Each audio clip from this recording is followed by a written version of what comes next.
Assalamualaikum warahmatullahi wabarakatuh. Baik, perkenalkan kami dari kelompok 4 ingin mempresentasikan materi yang berjudul implementasi sistem penunjang keputusan untuk optimalisasi layanan operasional di rumah sakit.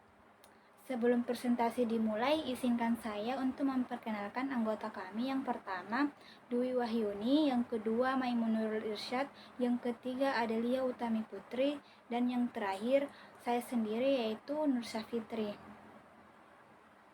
Baik, tanpa berlama-lama, saya persilahkan kepada pemateri pertama yaitu Dwi Wahyuni. Selanjutnya yaitu pengenalan organisasi. Adapun fokus studi kasus kami yaitu Rumah Sakit X yang bergerak di bidang layanan kesehatan. Mengapa sistem pendukung keputusan ini penting? Karena keputusan rumah sakit itu bersifat kritis, sehingga kita tidak hanya berbicara tentang operasional, melainkan tentang keselamatan pasien dan efisiensi manajemen sumber daya medis. Oleh karena itu, manajemen membutuhkan akurasi data yang tinggi untuk 3 hal utama. Yang pertama yaitu menentukan alokasi stok obat agar tidak terjadi kelangkaan. Yang kedua yaitu mengatur jadwal tenaga medis agar pelayanan tetap optimal tanpa beban kerja yang berlebihan. Kemudian yang ketiga yaitu merencanakan pengembangan fasilitas rumah sakit di masa depan. Sehingga melalui SPK ini data diolah menjadi keputusan yang tepat demi pelayanan yang lebih baik. Oke, selanjutnya ada jenis keputusan yang didukung oleh SPK.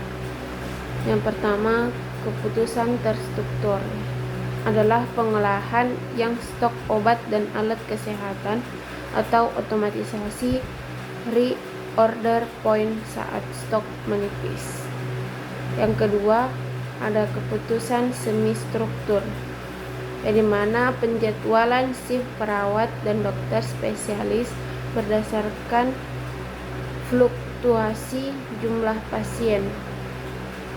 Terus yang ketiga, ada keputusan yang tidak terstruktur, di mana perencanaan yang strategis, pengembangan dan unit pelayanan baru. Misalnya pembukaan layanan spesialis baru berdasarkan tren penyakit di wilayah terdekat. Baik, selanjutnya yaitu implementasi SPK dalam organisasi.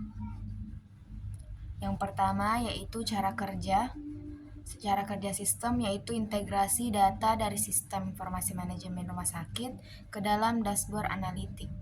Yang kedua, data yang digunakan yaitu data rekam medis atau anonim untuk tren penyakit. Yang kedua, data inventaris gudang farmasi. Dan yang ketiga, data administrasi keuangan dan operasional. Dan yang ketiga yaitu model analitis.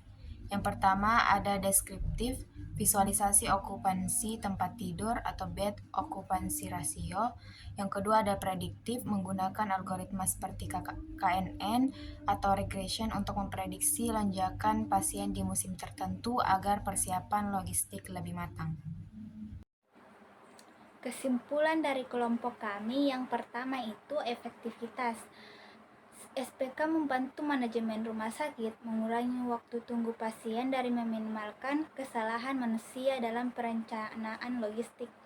Yang kedua, tantangan integrasi data antar unit yang terkadang masih manual. Kebutuhan akan pelatihan berkelanjutan bagi staf medis agar mahir mengoperasikan sistem. Rekomendasi pengembangan SPK berbasis Artificial Intelligence atau AI untuk diagnosis awal pasien sehingga keputusan rujukan bisa diambil lebih cepat. Baik, sekian presentasi dari kelompok kami. Mohon maaf apabila ada kekurangan dalam penyampaian materi. Wassalamualaikum warahmatullahi wabarakatuh.